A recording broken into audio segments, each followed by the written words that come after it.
para makabalo ang mga Sky user. So kung kinsa man to ang naay mga Sky provider dira, please i-change inyong password sa inyong gateway, sa inyong admin gateway. Kanang mag-login gud mo sa 198.chu kana siya. I-change na inyong password diha kay mo na nga reason na daghan magmakita nga mga nakagamit sa inyong sa inyong wifi without your permission. Kay someone knew how to hack a password, and it's even really kanang sayon na kayo siya guys nga i-hack nimo, intrude nimo ang ang wifi sa uban through that gateway. So, and even me, I've attested kay, as I have said sa ako ang previous nga live gahapon, I accidentally become a hacker. So, tungod sa ko ang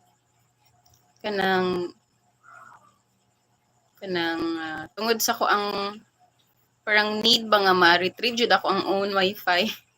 Nag-try ko og open tapos nakakita ko mga at least 1 to 2 kanang wifi nga naka-public lang sila. Meaning wala pa nila gi-change silang admin na login. So ang isa is na-tryan jud ako og sulod, naka-kuan jud ko, naka-sulod ko silang internet pero siguro kay layo siya sa gikan sa kuha. So hinay actually siya, hinay pero the fact ba na kanang kung hinay sa imong end, syempre mo hinay po na sa main user.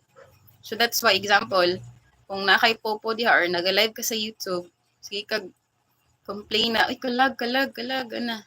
Tungod kay nahila yung mga nanggamit without your permission. So please be mindful, and it's very easy to change your admin password.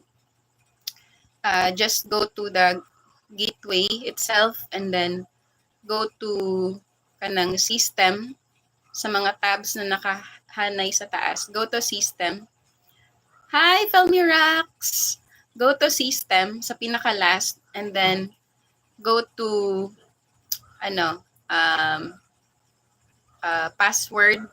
Tapos may option dito nga i-change nimo ang password nimo, mag-create kag password and then i-confirm nimo ang password tapos ibutang nimo ang old na password which is ang admin. Kanang nag-try ko tong mga past few days katong like whole day jud ko na wala ka live. Like wala gyud ko ka live. That was 75/366 na whole day pug ko na stress. Kaya ginatry na ko retrieve ako ang password. Whole day ko na stress tungod sa mga hacker. And then wala na ko siya na retrieve not until 24 hours pag uli na ko sa balay kay need man ako mag-work pagdiin. So moto luckily na-retrieve na ko siya. And then today, nag-hack na pod ako ang password, ako ang wifi. Nag-good ka sa imuhang nagkuan ko sa pupo, nalagot na ko sa pupo, guys. Kayo sa mani connecting, trying to connect to the tas bad internet daw. Tingala ko nga, kamera man nagagamit dari. Till such time na, wala nagig ko i-login, guys. Like, ikaw mismo nga, ikaw ang parang monitor god sa imuhang own connection, like completely mawad-an kag connection. Kanang grabe ang mga hacker, mga walang kaluluwa. Grabe jud. Tapos wala man na sila naga-care kay wala man na sila kabalo og kakinsang wifi ilang gihack.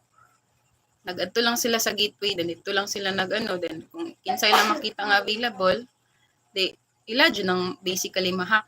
So again, go to system, tapos i-change dito ang password.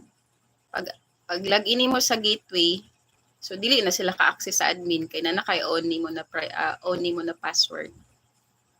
Then also change your password kay posible gihapon na maka-login tong hacker. Wala din ako siya na change. Sige ra og change pero sige lang. Ang importante din na niya ma-intrude. Kung makalagin man siya, pwede ra pud nato siya i-block. Di man pud sa ingon nga kanang nagdinalo. Pero the fact ba na nagbayad kita ang nagbayad, tapos sila ang manghimulos. Mga kapalmoks, di ba? Mga kapalmoks. So, mga to guys, mga sky user